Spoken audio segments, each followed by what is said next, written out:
Good morning, everyone, and welcome into Wake and Take. It's your boy Jason, and we've got some football to talk about today. Today, we're, of course, talking some training camp hype, as we've been doing all week. It's the best time of the year. Who doesn't love some training camp hype? And, of course, you can't tune into Wake and Take without Jameson Williams propaganda. And it's the Jameson Williams hype day yesterday. So we're, of course, going to be breaking down his hype that's bubbling up and really all the other hype from training camps this week. Yesterday. And yeah, we'll see how many we get through. There's actually a lot of updates from yesterday as everyone's fully reported. It's going to be a good one. Go ahead, take out your coffee, sit back, relax, and enjoy the show.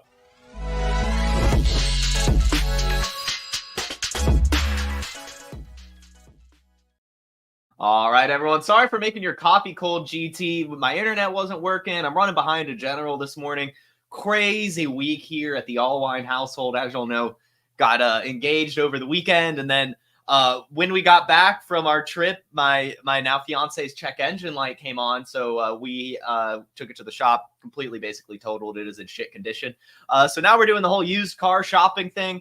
Massive headache. And everything is just going on beyond that as well. It's life though, and that's, whatever. And that's why we have football as a nice little distraction to keep us happy, right? To keep us sane. So anyway, good morning to you, Mark. Good morning to you, Donald. Best Ball, Bach, GT, Dakota, Semper Fi. Glad to see you all this morning. And I'm happy, of course, to just talk some Jameson Williams. Now, I did not have time this morning to make individual picture frames as usual, so sorry about that, guys. But just know I'm ready to talk Jameson Williams, and I'm very, very excited about it, guys. As yesterday, some hype built up. Yesterday at camp, this tweet went viral from ML Football. #Lions wide receiver Jameson Williams vomited mid-stride after catching a touchdown. He then quickly took a knee, wiped off the vomit, and got right back to work. That is awesome. That's just so awesome. It is some true football stuff right there. And you just love to see it, especially for a player like Jameson Williams, who unfortunately and wrongly has been called by so many people in our space a bust, a knucklehead, a guy who doesn't care about football, who doesn't have his head in the game, when he has done nothing but prove the opposite, in my opinion, really. I love my distressed assets. I do. And you guys know that Jameson Williams is one of my favorite distressed assets because all of his distressment is out of his control. Rookie year shortened due to ACL. But what's he do with his first catch recovering from an ACL? Catches a damn touchdown pass. All right, then year two, he bets on a different sport. And it seems, because at that time, a ton of players were suspended for it, that was just unclear in the NFL rules. He didn't even know that he wasn't able to do that. And it's also not a big deal. Like, who really cares if he was betting NBA props? It means nothing at all, right? We all do it. The NFL is in bed with sports books and they make billions of dollars from them. Why can't players? So anyway, he's not a knucklehead. He's fine. He's good. And so I just don't get it, because players like Rashee Rice, players like Jordan Addison, who are truly knuckleheads, Tyreek Hill, no one cares. No one cares about them being a knucklehead, but because Jameson Williams was hurt and got suspended, he sucks at football? Come on, guys. It's fucking stupid. So anyway, I just want to talk about why I love Jameson Williams and why that I think more than just this training camp hype, we need to get excited about him, because this is his truly first offseason working with the team. And you might say, Jason, wait, he was with the team last year. Even during his suspension, he was able to practice with them. That's true. But because of his suspension, he was actually most of the time just working with the second team. And even then, there was still a bunch of other weapons in front of him, like Josh Reynolds and, of course, Khalif Raymond. I know that that's not great. That's an indictment in itself. But that's what the case was, right? They knew that they had to plan for basically a whole season without him. And so he was working with the second team. He also picked up an injury in the camp as well and missed a few weeks. As we saw towards the end of the season, he really came alive. He became a huge part of their game plan, whether it be deep shots, whether it be, screens, whether it be running out of the backfield. He was scoring touchdowns at a very high rate and doing very, very well in general, becoming a part of their game plan. And so I really don't know what else to say, because Jameson Williams, I think, is the greatest litmus test for fantasy football players' fickle nature. This profile, this player, this offense is generally someone that we would swoon over. Like, I just don't get it. Like, we love guys who run a sub 4.40 yard dash. We love guys with first round draft capital. We love guys from Alabama. We love guys on good offenses like the Detroit Lions. But for some reason, because he got suspended and had an injury in college, we have to hate him? I just don't understand it. Because again, we may have gotten burned, and I'm using quotes here because we really weren't burned. It wasn't like he cost a lot, and we should have expected these things. We hate him, and I just don't get it because, again, I'm just going to play some highlights here. This was his first catch in the NFL. His very first catch in the NFL was a touchdown. That's Matt Ryan-esque, right? Williams, Goff going deep, wide open, touchdown. What do you want from a guy? What do you want from a guy on his first NFL catch, a touchdown? That's exciting stuff, and we don't care? What are we doing? Here it is again. Just Jared Goff chucking it to him. The first catch of his career. And guys, it doesn't stop there. Why would it stop there? His second catch in the NFL was a touchdown. That was called back because of a penalty, but look at this. Look at this against the Packers in 2022. A touchdown catch. His second catch in the NFL, a touchdown. Like, what do you want from a guy? What do you want from a guy? The rookie is going. Williams all the way home. Okay, so he's had 2 catches a rookie and they were both touchdowns. Okay, fine, whatever. So what did he do his second season? All right, yeah, he comes back, he scores those touchdowns. He has a really good rookie season. He scores touchdowns. That's awesome. He shows his electricity. Well, he gets suspended and he has to earn the trust of the coaching staff. How does he earn the trust of a coaching staff if you don't get a lot of volume? Well, you do that by run blocking. And, you know, it's very understated how important run blocking is for wide receivers in this league. But I think it's the best way to show what type of an athlete and what type of a player someone is. And when you see Jameson Williams, an albeit undersized wide receiver, running into contact and blocking the way he does, that has to get you excited. I've got a few blocking highlights for you guys about Jameson Williams. Here he is right here in the slot. Picking up a block from the linebacker. David Montgomery gets out. He throws him on the ground, sprints all the way down the field, doesn't give up on the play, and is there right stride for stride with David Montgomery, just like a good run blocker should do. But that's not the only time that's happened. It's happened on numerous occasions. Jameson Williams is amazing at run blocking, to be completely honest with you. Here's another one, and this one's awesome, and I'll tell you why after. But check this one out. You're about to see him come into the frame very quickly. Just be ready. There he is on the yellow highlight. Totally pancakes the Vikings linebacker there. Okay, what's exciting about that? Well, look at the quote from this. After this happened, Jameson Williams ran back to the sideline and yelled to Amon-Ra St. Brown, "I whacked the dude. It was amazing. I loved the block." How can you hear that and tell me that Jameson Williams doesn't have his head in the game and doesn't care about playing football? Okay, sure. All right, Jason, that's 2 run blocking examples. Do you have another? Hell yeah. I've got more run blocking highlights. Are you kidding me? This is wake and take. We care about run blocking here. Here is another one. Another run block for David Montgomery on a breakaway run. Jameson Williams heading down the field to make sure his teammate scores. The way they're playing, it's showtime. And Montgomery gets into the secondary. And then he's inside the 40. He's got a blocker up ahead. David Montgomery scoring the touchdown. And David Montgomery scores. What more do you want from a guy? Okay, he can run block. Okay, he can catch touchdowns. What else can Jameson Williams do? Well, the dude can make cuts in a damn phone booth. Do you guys remember this play against the Denver Broncos last year? Hey, it might have only been a 10-yard gain, but it shows just what type of elusivity and electricity and everything you want from a wide receiver like Jameson Williams has. Check this out. Second down, 17. Decker the block, and outside they go. It's grabbed out there. Oh, look at. I mean, seriously, what? Like, how do you see this clip? Right? Okay, he catches it, and there's a guy right in front of him. He has maybe 6 inches next to him on the sideline and another linebacker running into the play. You cannot tell me that he ends up gaining 11 yards on this play. But he does. Because he's incredible. Because he's awesome. Okay, so I'm just going to end it there in terms of highlights. If you want to see the real highlights, more than just run blocking, more than an 11-yard catch, just go look at him. He has running touchdowns. He is catching touchdowns. He is absolutely shredding the defenses time and time again. There's even highlights, I'm putting quotes around, where he's not targeted even though he's wide open. And the announcers are like, hey, why aren't they throwing it to Jameson Williams? It's going to be a huge year for him. And there's even more excitement building from camp, more than him just puking, right? Here is the entire Detroit Lions beat article about Jameson Williams and how good he has looked so far at camp. Jameson Williams was one of the most impressive players on the field as the Detroit Lions opened training camp on Wednesday morning.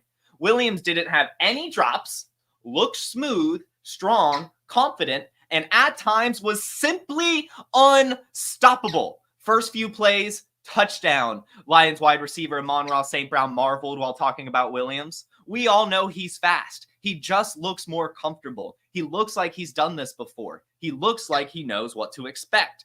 Lions quarterback Jared Goff and Jameson Williams also showed a strong connection. Goff hit Williams on some nice sideline routes and individual drills. Williams got in and out of his breaks fast, showed improved hands, stronger body control, and nice footwork. Jameson Williams said, I'm getting better every day.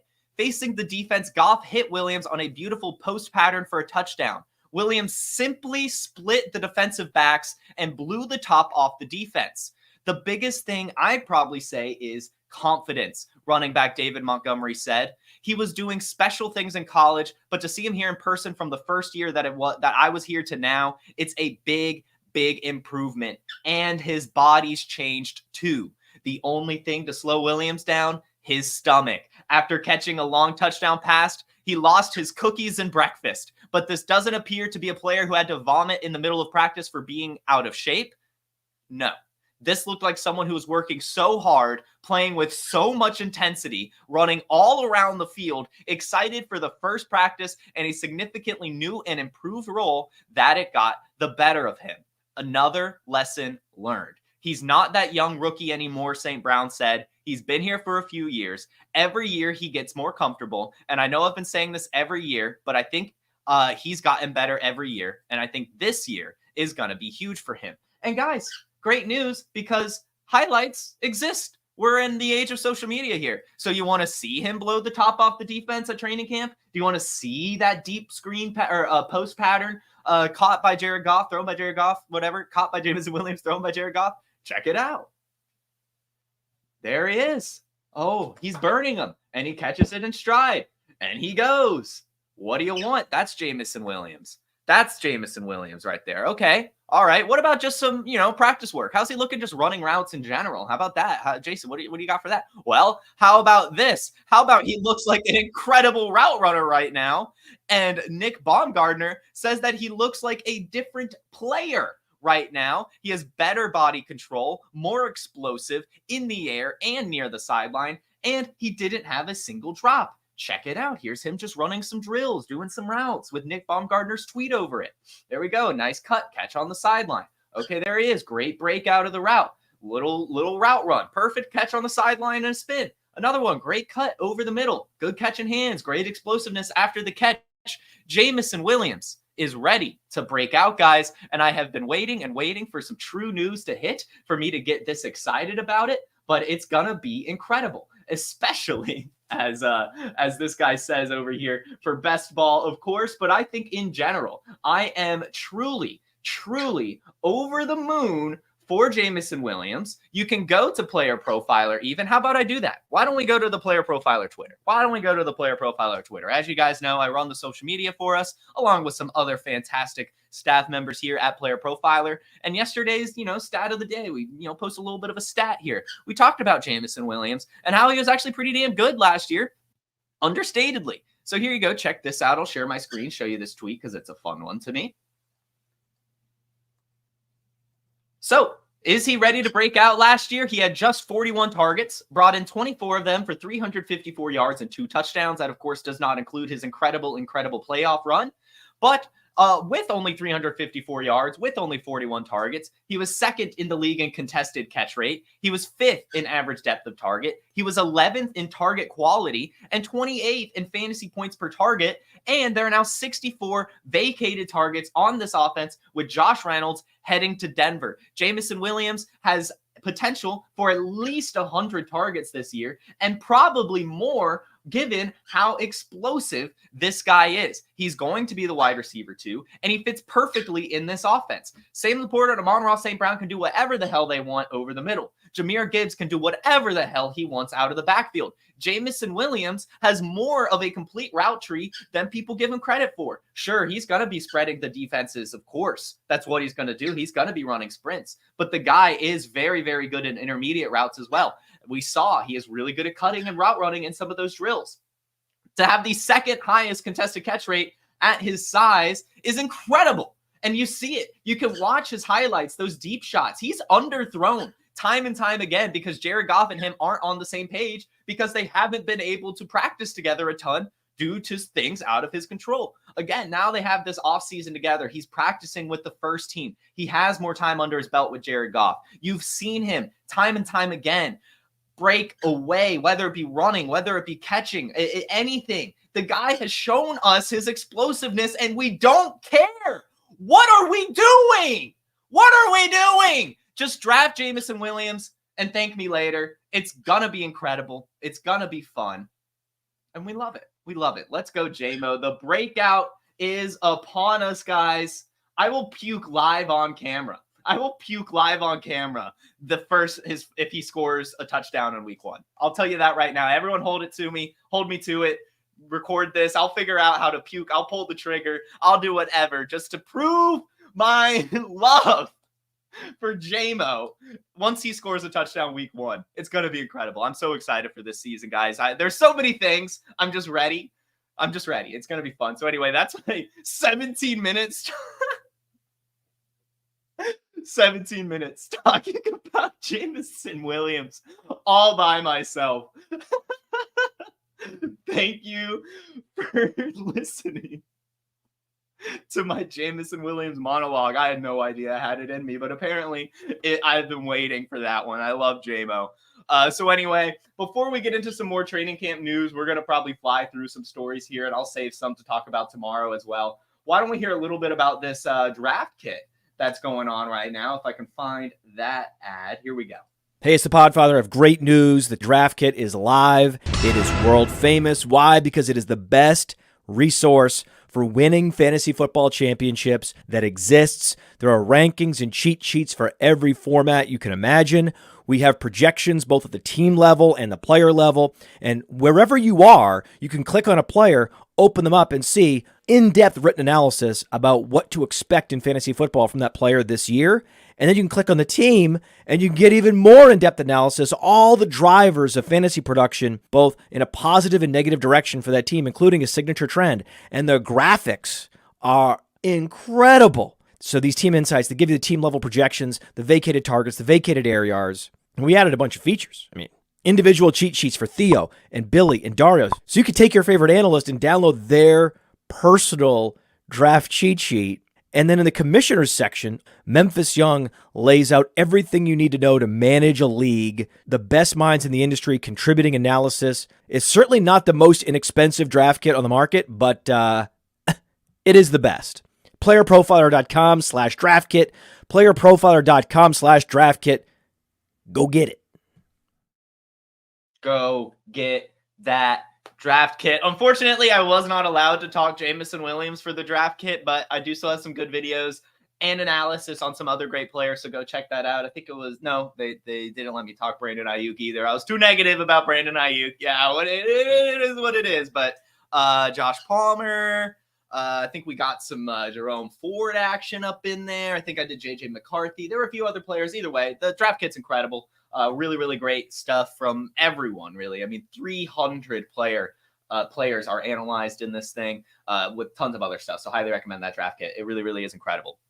So anyway, as promised, I've got some more training camp news for you guys, and I really do have a lot, so I do think I am going to probably hold some back for tomorrow. But I did want to talk at least a few of the bigger stories going on right now. And we'll start with the Buffalo Bills. We are starting to get some insight into this offense. As you guys know, the Jason viewpoint of this Bills offense has been that I'm expecting a pretty decent spread around offense. I don't think there's going to be a true alpha, if you will. There will, of course, be a person that leads in targets and receiving yards, but I don't think it's going to be to the point to where it's like, oh, this person has significantly more receiving yards and targets than the next guy. I do think for the most part, it's going to be fairly consolidated, and that is how things are starting to develop in Buffalo. This is from 32 beat writers, and of course, they're quoting an Athletic article from Bills beat writers. From the looks of things on the first day of camp, those expecting Kincaid to usurp the full-time role from Dawson Knox this year and push the veteran tight end into a backup may have their hopes dashed. Both Kincaid and Knox worked heavily with Allen throughout the first practice. The Bills love Knox, Allen loves Knox, and it's wise to remember that until they show signs of fully committing to making Kincaid the full-time starter. That's what we've been saying really this whole time. Kincaid splits when Dawson Knox was out there last year weren't great. And I understand that Stephon Diggs is gone, and that's going to vacate some targets, which will, of course, some will go Kincaid's way. But I still expect some of those to, go Keon Coleman's way, go Dalton Kincaid's way, go Dawson Knox's way, go Khalil Shakir's way, and apparently Mac Hollins' way, as apparently Mac Hollins got more snaps than Coleman in practice. Marcus Valdes-Scantling, of course, mixed in as well. And Kincaid was working in the slot as well as the wide receiver 2 and number 3 in certain bunches, which is interesting. Anthony Cover has said this. So far, it looks like Keon Coleman and Mac Hollins will be the wide receivers on the outside. Curtis Samuel, a little bit of a Z action, and Khalil Shakir looks like he is the starting slot receiver so far. And while it might seem like I'm pouring cold water on Dalton Kincaid, I'm not meaning to completely. It does seem like there's still some positives building around him.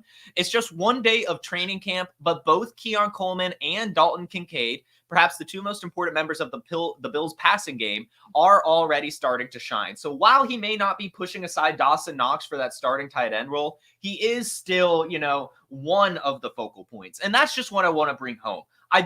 I really can't wrap my head around Dalton Kincaid being the focal point. A focal point? Yes, but I do still expect this offense to revolve around Josh Allen, right? Like, it's going to be Josh Allen. And I don't think that they value Dalton Kincaid more than they do him at the end of the day. I know that they want to use Kincaid. I know they spent the high draft capital on him. I know he has the athleticism, but they don't they're just going to design plays. Like, I don't think it's going to be designing plays for Kincaid all the time. There's going to be plays for Keon Coleman. There's going to be plays for MVS even. Like, everyone has a piece of the pie in a Josh Allen offense. Even Stephon Diggs was getting frustrated the fact that he wasn't fed. So what makes you think that they're going to go out and feed second-year Dalton Kincaid when they already love Dawson Knox? They brought in another wide receiver early in the second.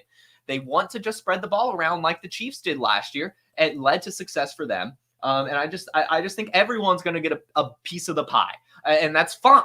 Like, I'm not saying that's bad. I'm really not, because it's still the Bills offense, right? Like, Dalton Kincaid is still going to be one of the top tight ends, but I really don't see tight end 1 upside for him. Like, if he finished as the tight end 1, I would be shocked. And that is why I have been saying to trade him for Kyle Pitts plus. If you are punting and rebuilding, trade him for TJ Hawkinson plus maybe. And who knows, maybe TJ Hawkinson will come back earlier than we imagine. But I just think that it's a very interesting pivot right now. I think he's unfortunately, to Dalton Kincaid's dismay, I think that this will probably be another like Kyle Pitts type situation where he disappoints and then starts to crumble in terms of dynasty value. I think he's overvalued because of Sam Laporta. Because Sam Laporta had such a good rookie year, we're saying that Dalton Kincaid did. And Dalton Kincaid did have a good rookie year, but nowhere near the level that Sam Laporta did. Nowhere near the level that even Trey McBride did in his year 2. Like, I feel like Trey McBride did more to increase his dynasty value than Dalton Kincaid did, because a lot of Dalton Kincaid's production, and in fact, most of Dalton Kincaid's production came when Dawson Knox was out. So it's very hard for me to swallow that value unless I'm playing best ball and I'm stacking him with Josh Allen. Like, that's basically the only time I'm getting Dalton Kincaid right now at his value. I do think he's a sell in dynasty through and through. Unfortunately, again, I do think that he is a very talented player, but I just don't think that that's the best path forward for the Bills. And I think that they know it too. They know it. Like, there's no point there's just no point. Like the Culture Watch says, and like I've been saying, I just think they're going to try to imitate KC here. There's no true alpha. There will be, focal points. There's going to be games where Dalton Kincaid, gets 15 targets. But there's probably also going to be games where he only gets like 4. Like that's kind of just where my head's at. I don't see like true alpha potential with him, but I do still expect, a really good season. I think he's going to be good. I just think we need to, pump the brakes a little bit. I think we have overhyped and overvalued him, unfortunately, because I do think he's a great athlete in a great situation. Well, in a really good situation. I wouldn't say great yet because I do think it's a bit crowded. But we'll see. We'll see how it plays out. Doesn't seem too great right now, but he's at least still making splashes along with Keon Coleman, which is not what you want to hear, by the way. You don't want to hear along with Keon Coleman. You want to hear Dalton Kincaid is the star of this camp, and that's just not what we're hearing, which is kind of what I expected. Anyway. There's some more hype building, unfortunately, too, for Rashad Bateman. Apparently, we're going through this again. As you guys know, a few weeks ago, I did an episode on last chance players, and I begrudgingly threw Rashad Bateman in there. I said, last year was probably really his last chance, but given they didn't add too much to the receiver room, he has one more shot this year. So I recommended not to move on yet. I'm still kind of there, and it sounds like it might be the right move. Which is just weird. I mean, like, these are the types of players you just kind of hope don't get more hype so you can finally just pull the plug and move on. But it is nice if they do turn it around. And Rashad Bateman is making noise at Ravens camp right now. Todd Monken said that we're expecting great things from him and that he's probably been the team's top wide receiver through the first 4 practices. And then 32 beat writers tweeted out a quote from a beat article as well. Rashad Bateman has made a few big plays in every practice, and that continued Tuesday with him catching a deep pass down the far sideline. It appeared that the ball deflected off Humphrey's hand before Bateman hauled it in. A few plays later, Bateman got loose in the middle of the field and then turned outside for a big gain. The much maligned receiver has been in good form early in camp. So, shit. Here we go again. That's all I'm going to say. It's training camp hype. You either choose to buy into it or not. Given that I already kind of felt that he at least has one more shot, I don't want to send him to the Wolves yet.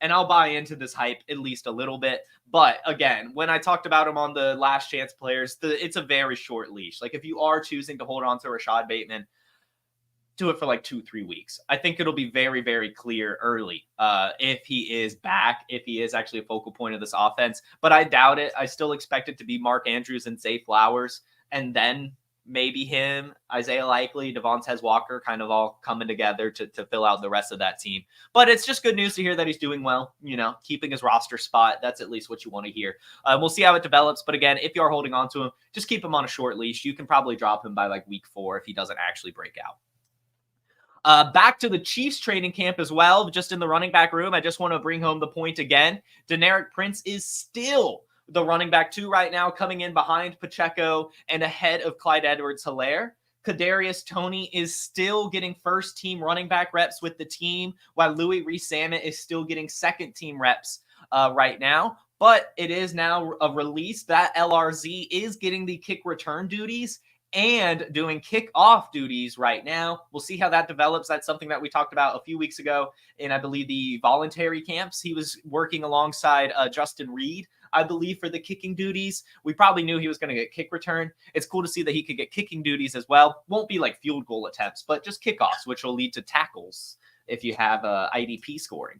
And then also Matt Nagy, the offensive coordinator, said that Kadarius Toney is a weapon out of the backfield and that they plan to use him in different spots. That was expected as well when we talked about him being used in the running back reps, that it was probably they're trying to figure out any way they can to salvage Kadarius Toney's value even a little bit. So they're just trying what they can. They want to use him as a gadget as opposed to just a wide receiver. So I am excited to see how that looks. You guys know I do like Kadarius Toney a lot. I have a very soft spot for jukey guys, and he is one of them, just electric with the ball in his hands if he can stay healthy. But I also know he has butterfingers, and I also know that he's never going to get a lot of volume. So I don't really think he's that fantasy relevant, but it's just cool to see that they're trying to keep him NFL relevant, at least. Moving on, the 49ers. Jacob Cowing has some hype building, as I told you guys about. And I'll bundle in another thing here. The Senior Bowl. You guys remember I was able to go there, boots on the ground, watch these players, come away with my takeaways. And I said when I left there that there were a few players that were gaining hype that I didn't understand. Those 3 players. 3 players were Spencer Rattler. I said I did not see a single good thing about Spencer Rattler. Ricky Pearsall. I said, I do not get it. I do not like what I'm seeing from Ricky Pearsall. I did not think he should have left early. I had no idea what he did. He looked fine. Literally fine. I honestly might not even say fine. And the third player that underperformed to me was Xavier Legette. Those are my 3 players that gained hype that I did not understand why at all. And we're starting to kind of see a lot of that stuff come to fruition. One was Spencer Rattler. We saw him completely tumble on draft day. And then Ricky Pearsall ending up on NFI, having the hamstring injury. It's not great, not a great start for him. And then Jacob Cowing is now building some hype. Jacob Cowing has some talent. There's a role for him on the Niners, says beat writer Bonta Hill. And so I just think that's good, because I did also say that when Ricky Pearsall and Jacob Cowing were drafted by the 49ers, Jacob Cowing was the one that I wanted. There's a quote out there on social media. You can go find it live at the draft house. I said it because Jacob Cowing impressed me at the Senior Bowl, and we've seen his archetype actually come out and perform really well in the NFL. A mega producer in college, a very, very good route runner, and very good after the catch. Jacob Cowing, I think, is a very interesting prospect, and I felt that Ricky Pearsall was a bit elevated, and I didn't understand the draft capital. And then Xavier Legette. This was a guy, the entire Senior Bowl, struggled to gain any separation at all, was not a good route runner, and had drop issues. And what are we hearing from him so far at camp? Xavier Legette says he didn't have a great day, didn't have any catches, says he could have done a better job of getting open, using his hands to jar his defender and coverage off the line. These are things in middle school. And Xavier Legette demonstrated this to me at the Senior Bowl. He did not, as physical as he is, as physical as he looks, he does not play physically at all. And it boggles my mind, because one of the weirdest things about the Senior Bowl was his quarterback was his college quarterback. He was there with Spencer Rattler, and they both looked terrible. So again, I say, I don't know what's going on. I've been saying I don't really like the Xavier Legette hype. Again, it's showing. So Xavier Legette having some struggles. He is a rookie, so that's going to happen. But I just, again, want to pump the brakes on that player as well, along with Ricky Pearsall. And the brakes the car is completely crashed for Spencer Rattler, but still, I want to keep it there. And then I just want to hype up my guy, Jacob Cowing, but I will unhype myself too. I do want to be, realistic here and have understandings. I get it. Jacob Cowing is, of course, probably making plays at camp because Ricky Pearsall is out. That's going to elevate him on the depth chart. So I get it. But like I say with CeeDee Lamb sitting out, this just opens opportunities for other players. And sure, Jacob Cowing might have started this offseason behind Ricky Pearsall on the depth chart. But if he uses this opportunity and continues to show up, then he's probably going to pass Ricky Pearsall on the depth chart, or at least some of the other players hanging around like a Jawan Jennings or something. So if Jacob Cowing is available, I do recommend picking him up. Faux show. Anyway, the next one I want to go ahead and talk about is Jayden Reed and Nick Chubb. Jayden Reed has been removed from the NFI and expected to report to camp, I believe, yesterday, but definitely today. And then Nick Chubb has been added to the PUP list, so do expect him to miss some time this season, which means if Jerome Ford is still available, get him. But also, I do want to say, get Nick Chubb. I do think that Nick Chubb is the type of athlete to play well for our fantasy team upon return. I just do. And I like that the Browns are taking some time and not trying to rush him back. He's just a stud. You know what I mean? I'm going to take any chance to get Nick Chubb, especially if I'm a competitive team. And especially with him going on PUP, I imagine his value has declined a little bit and will probably continue to drop as we get closer to the season, especially maybe some preseason action. If Jerome Ford looks good, then you can probably get Nick Chubb for cheap. But I do expect this to be a split backfield when they're both there, like we saw with Kareem Hunt and Jerome Ford last year. It was about 50-50. I expect that again. Even with Nick Chubb being back, I only expect him getting about 50. I not too much more than that. I don't think he'll be bell cow Nick Chubb, but he is still explosive and strong enough to me to where I think at his probable current value after landing on the PUP officially, I think that you can probably squeeze some juice from him on your competitive teams. We are gaining some insight on the Giants. And this is what was said. The biggest observation with the offense per the Giant Insider podcast and newspaper, tons of short passes, especially to Wan'Dale Robinson. Swings, flats, quick slants. Daniel said in his press conference that getting the ball out fast will be a focus this year. to me, that's zero confidence in the offensive line. I do also want to add to this that Daniel Jones was officially fully cleared. That's why he was out there completely performing in all 11 and 11 drills. And supposedly Daniel Jones looked all right. He completed most of his passes, but they did point out that most of his passes were within 3 yards of the line of scrimmage, which again gives me some pause. Like, I don't like hearing that, especially given it is training camp. It is training camp. This is where you work out kinks. You are not supposed to be safe in training camp. You should not be just playing around the line of scrimmage at training camp. You need to be taking shots. You need to be working in your new rookie wide receiver, Malik Neighbors, and you need to be testing the limits of your offense before reverting to worst case scenario. We don't trust our O-line. We're just going to dump it off to Wan'Dale Robinson a lot. That does not inspire confidence to me at all in Daniel Jones or Malik Neighbors. But it does make me excited for Wan'Dale Robinson. You guys know when Saquon Barkley officially went to the Eagles, I did say that Wan'Dale Robinson to me was the biggest winner because of the way they use him. I could see them utilize Wan'Dale Robinson very similarly to how Saquon Barkley was used. And that seems to be the case. It seems they do want to use him in these screens. And we saw from Wan'Dale Robinson's rookie season, he had multiple games with double-digit targets. Actually, I think it was only one, and then he was on pace for another and got injured. But either way, like, they utilized him heavily that rookie season before he tore his ACL.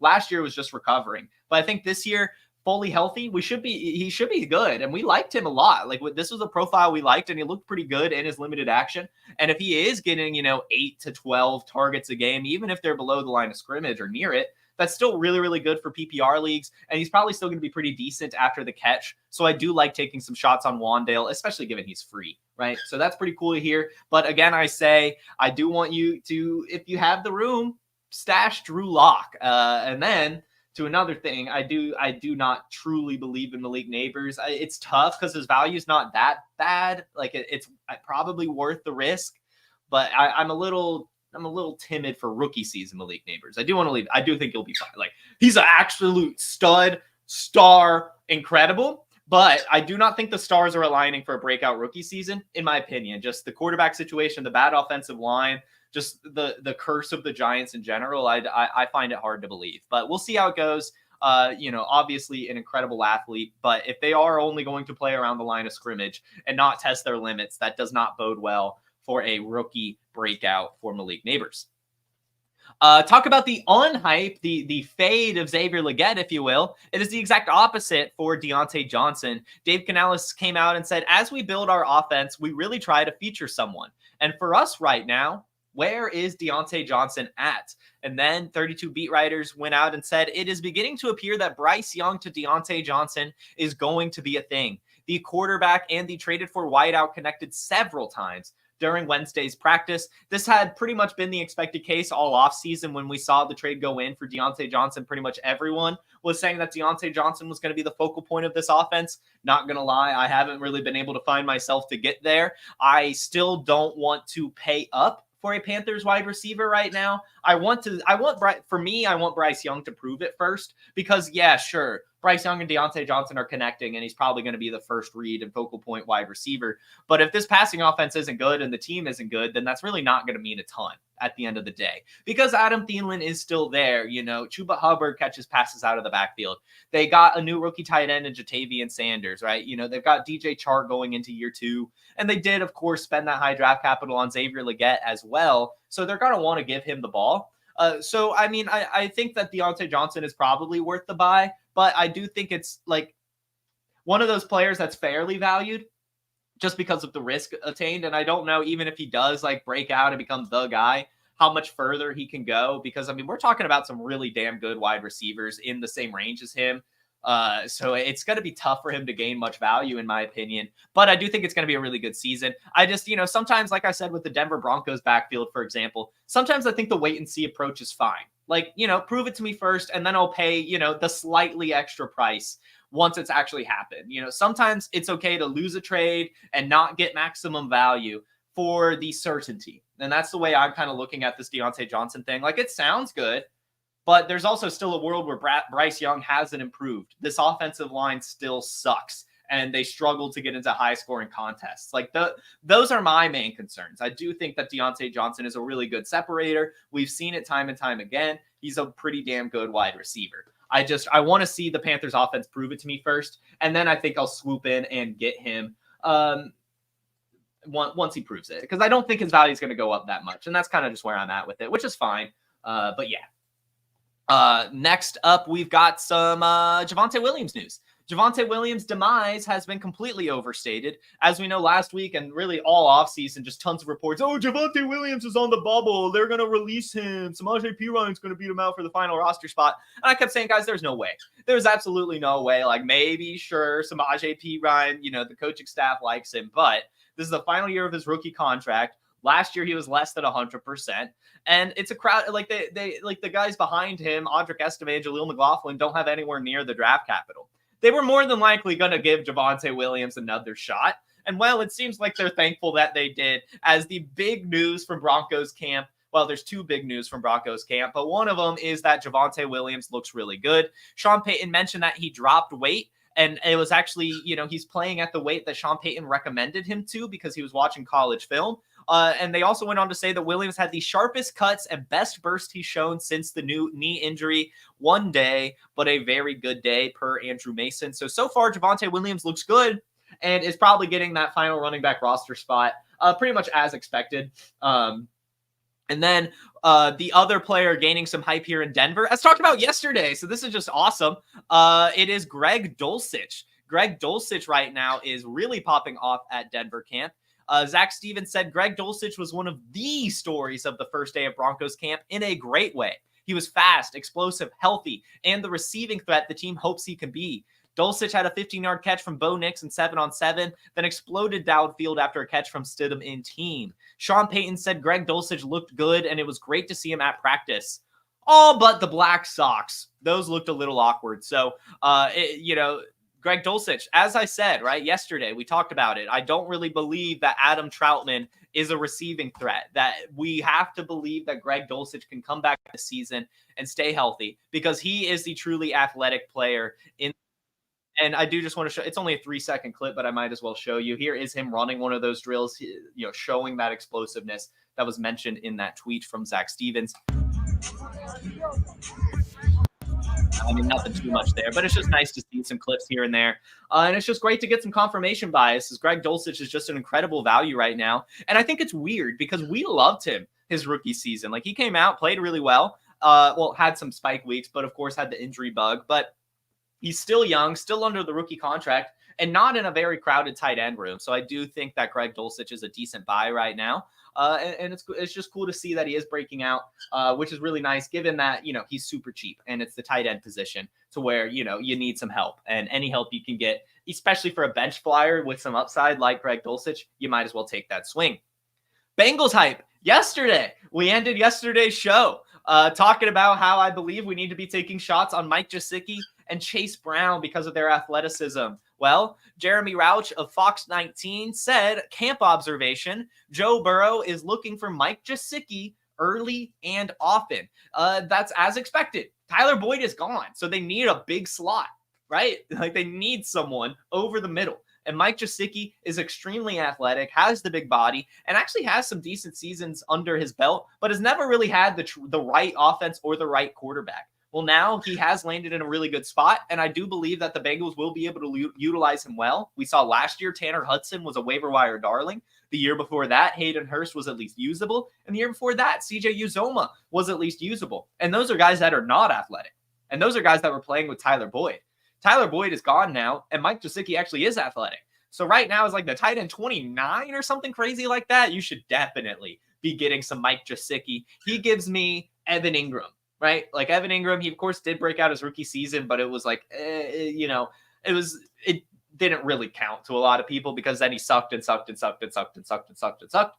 he went to the Jaguars, an offense with a quarterback that could utilize his skill set properly. And I think that's what's happening here with Mike Gesicki. I really do expect a breakout season for him. I really, really do. And then Chase Brown.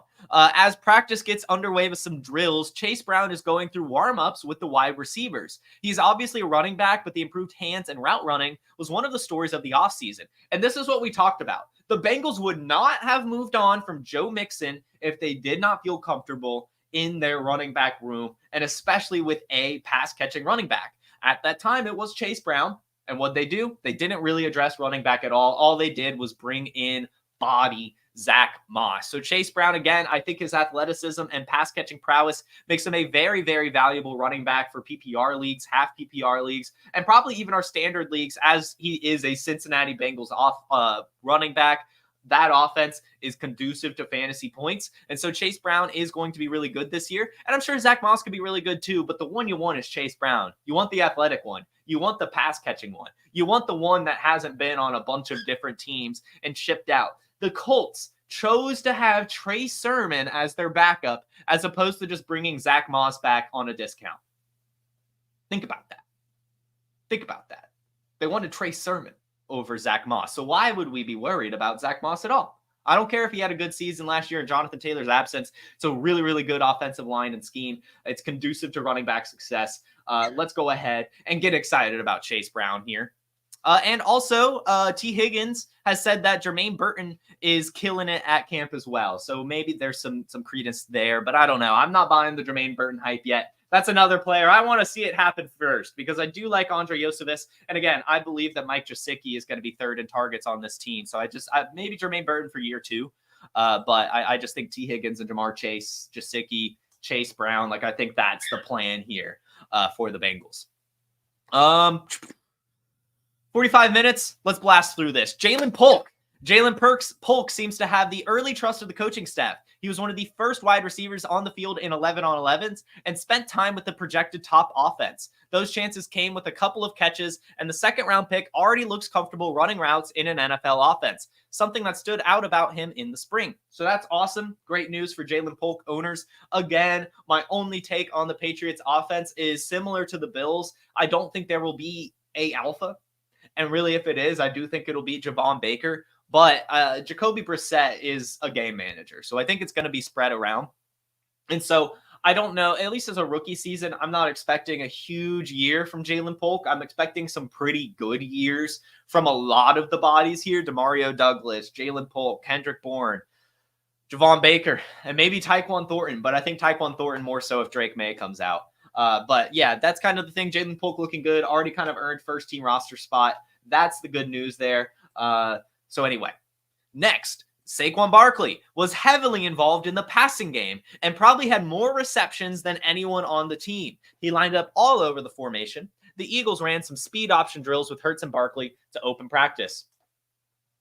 Awesome stuff. What did we say when Saquon Barkley signed with the Eagles? You don't pay and sign a running back like that if you don't plan to utilize him. And so many people were like, well, DeAndre Swift wasn't utilized a ton. They still gave it to Kenneth Gainwell. It's hard to believe that Saquon Barkley will get true bell cow usage in this offense. And Jalen Hurts is going to take some ceiling away. Fuck that. No way. No way. Last year, there were 93 targets cumulatively to the running backs on this offense. All of those will go to Saquon Barkley this year, and they'll probably just scheme some more. You have Kellen Moore coming in now, who has always utilized a pass-catching running back, and they don't want to run Jalen Hurts into the ground. They can't run the tush-push without Jason Kelce, at least not to the same success. Saquon Barkley is geared up for a great season, ladies and gentlemen. He's the last running back I am comfortable making my hero, and I think he's going to win people a lot of leagues. I mean, it's like, what do you want? He's on the Philadelphia Eagles. He's going to catch passes. He's going to be the running back. It's awesome. It's awesome news, and for some reason, we're kind of like lukewarm on Saquon Barkley right now, and I really don't get it. I'm loving Saquon Barkley. Anyway, next, Isaac Guerendo. Isaac Guerendo has injured his hamstring and has not returned. That sucks. I'm just going to leave. That sucks. I like Isaac Guerendo a lot. Not going to lie. I've been taking a lot of swings on him. You do not like to hear hamstring injuries, especially for Isaac Guerendo, a player that, struggled to get a ton of volume in college, had to transfer to see the field, and is only athletic, right? Like, very athletic, don't get me wrong, but you don't want to see a hamstring injury for a speedster. Like, that is the worst thing to happen.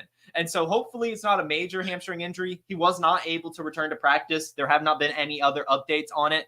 We wish him the best. That's really all I can say. I'm very worried. But good news, Harry Snowman. I know you're here.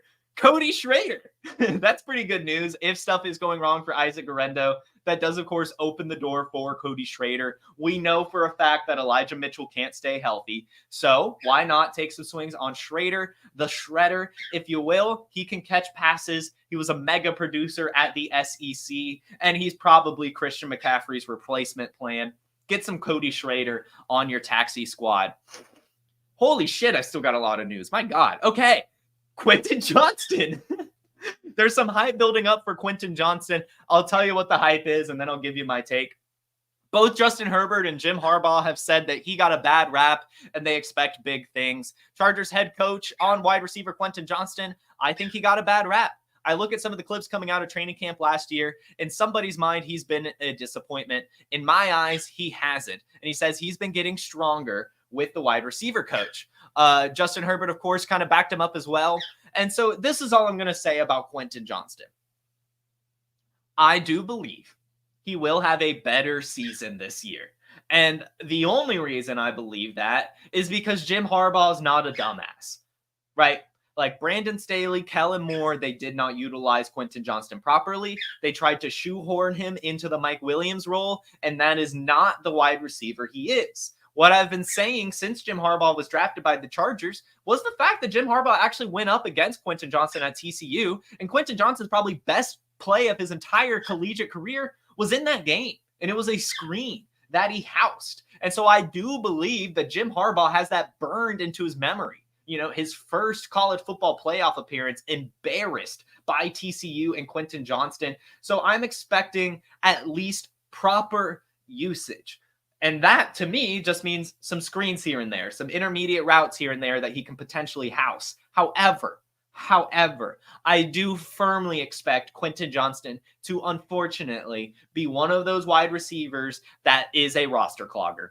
He's going to sit there. He's going to have spike weeks. You will never, ever, ever start him, unfortunately. You just won't. I really don't see it. I really don't. I mean, maybe. But I do believe Josh Palmer is the leader in the clubhouse for targets. I do believe that they brought Ladd McConkey in for a reason. I don't believe DJ Chark is washed. They brought in two different tight ends.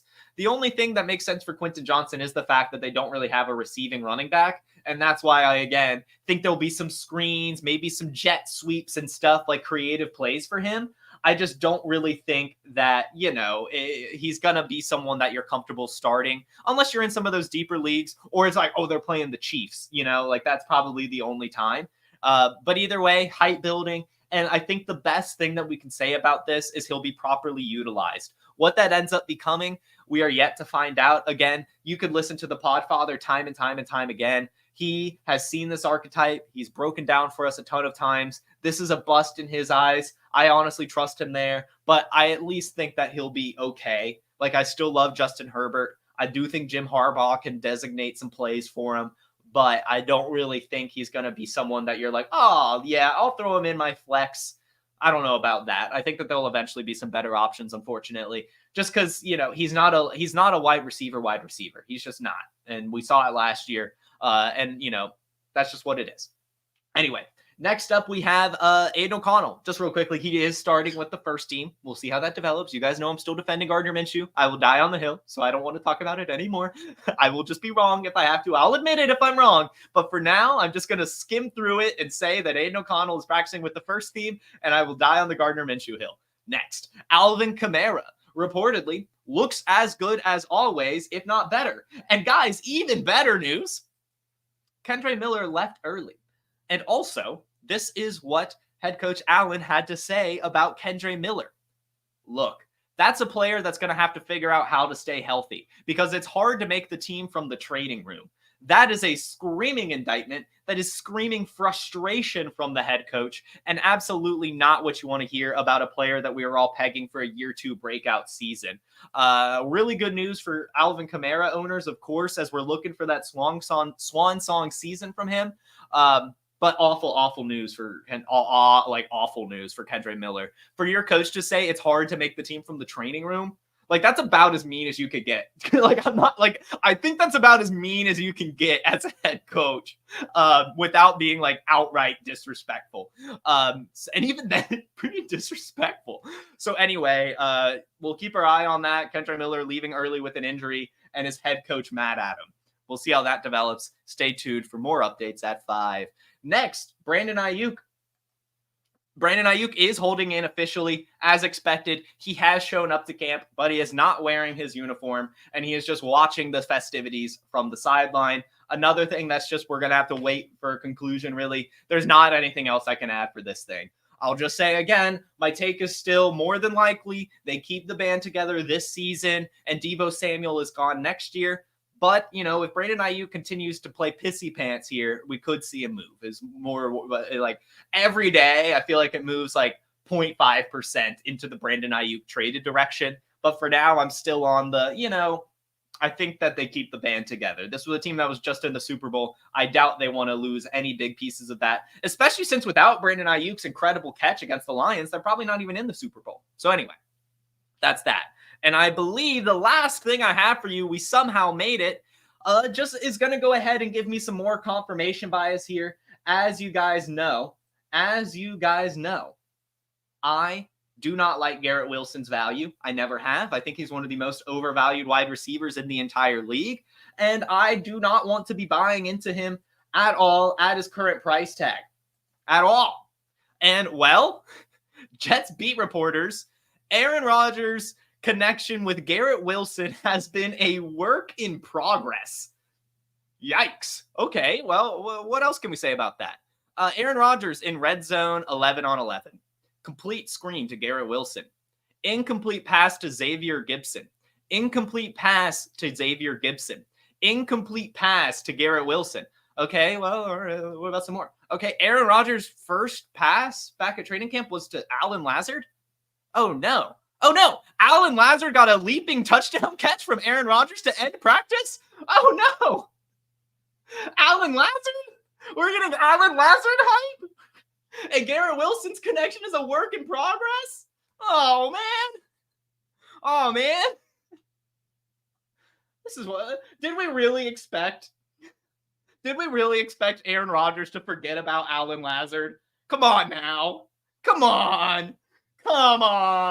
We knew it was going to happen. I'm so excited to see it play out. Garrett Wilson, of course, is still going to be fine. He'll still finish as like the wide receiver 23, but he is nowhere near worth his wide receiver 8 price tag. I will never, ever pay that. I just don't get it. They brought in Mike Williams for a reason. They kept Alan Lazard for a reason. They have the best pass-catching running back in the league for a reason, and he's going to catch more passes than Garrett Wilson, Breece Hall will. He's going to get so many dump-offs, it will be incredible. It'll be the most dump-offs you've ever seen, ever, to Breece Hall this year. Anyway, we'll see how it develops.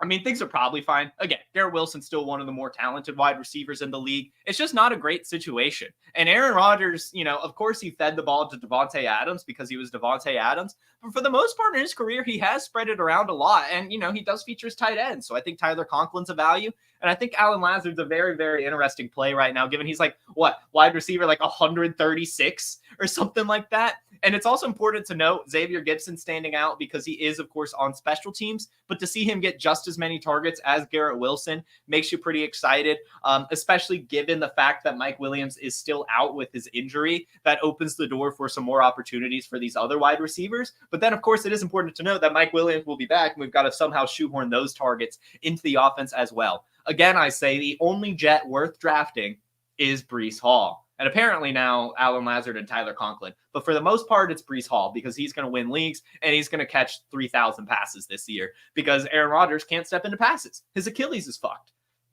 Like, what do you want? What do you want from a guy? He's going to toss it to Breece Hall every play. Or he's going to give it to his favorite target, Alan Lazard. Like, come on. It's 40-year-old Aaron Rodgers. You think he cares about making a new friend? Come on. Come on. So anyway, that's all I've got for you guys. I actually have a lot more, but I'm going to save it for tomorrow's episode. Got some highlight clips for you guys. that we'll talk about tomorrow. I actually will not be live tomorrow. My little sister has college orientation, so I want to be there for that.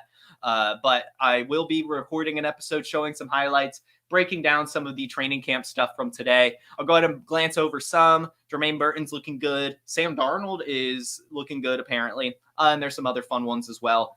Nico Collins, yada, yada, yada. All sorts of great stuff coming on. Training camp hype is tons and tons of fun. So anyway, that should do it. I'm going to see if we have any questions, but I really just think for the most part, you guys were laughing at me, which is fair.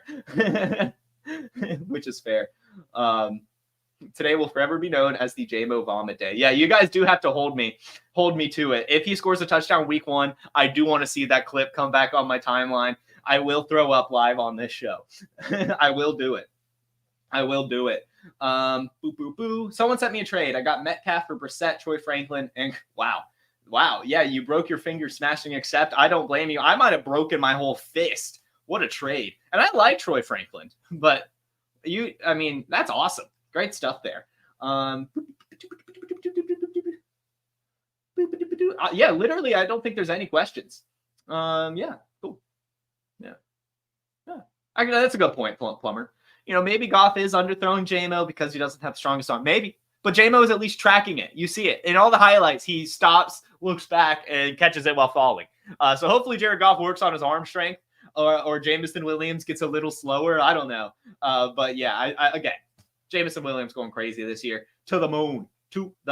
That should do it, guys. Thank you so much, as always, for tuning in. There's another very fun episode of Wake and Take.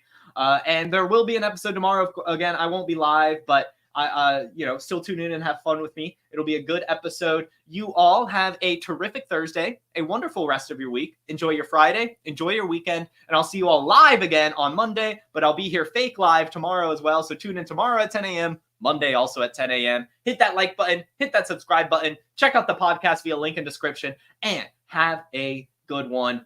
Peace.